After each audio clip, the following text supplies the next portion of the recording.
Some gift come wrapped in sandpaper, but what you do with it can be phenomenal. Hi, my name is Marsha Weigum, and I want to share my sandpaper gifts with you. I did not ask to be born in a single home where we couldn't provide food. As a result of that, we have to go to bed hungry.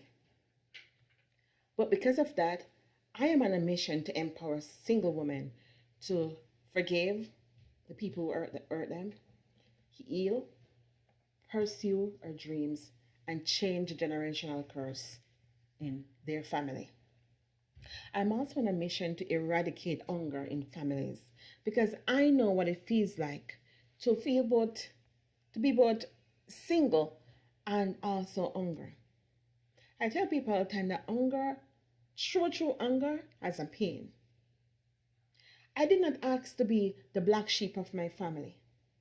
But because of that, I treat people the way I would love for them to treat me.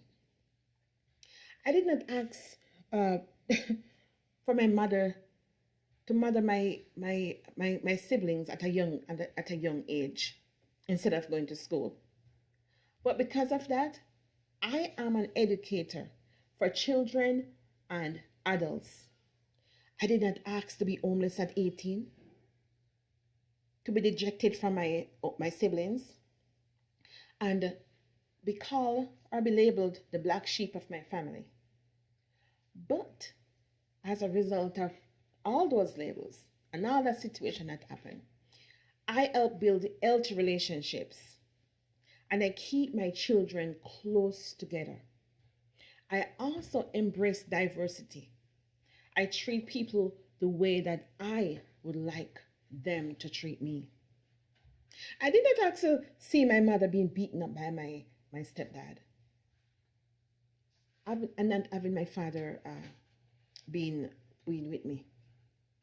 Or even being able to tell me that he loves me. But as a result of that, when I started to date, I date on purpose. After all was said and done, I date on purpose. And I use 4 simple strategies. I meet my husband in 2 months, married, and now he's a role model for our children. The role model that I didn't have when I was a child.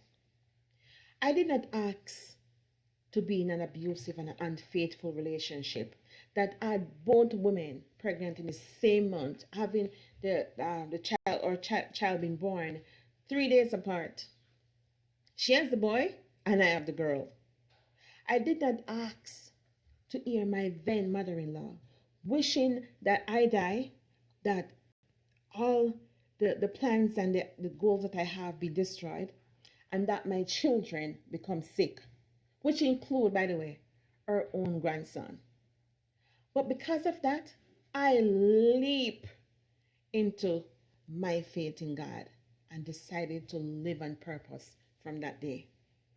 I did not ask to drive myself to the hospital to deliver my son while having contraction 5 minutes apart. We're talking about the sandpaper gift. But because of that day, when I find myself behind the wheels and I have to come to a halt at the stoplight because I was having a contraction and hearing the driver behind me blowing his horn because the light was on green. From that day, because of that experience, I walked, I talked, and I acted boldly.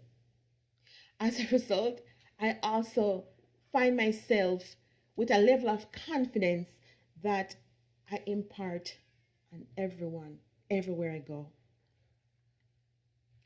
So if you find yourself, or if you take a stock of the gifts that you have in your life, and you realize they were all wrapped in sandpaper, embrace your gifts. Because your past and your present is going to be challenging, but your future is greater.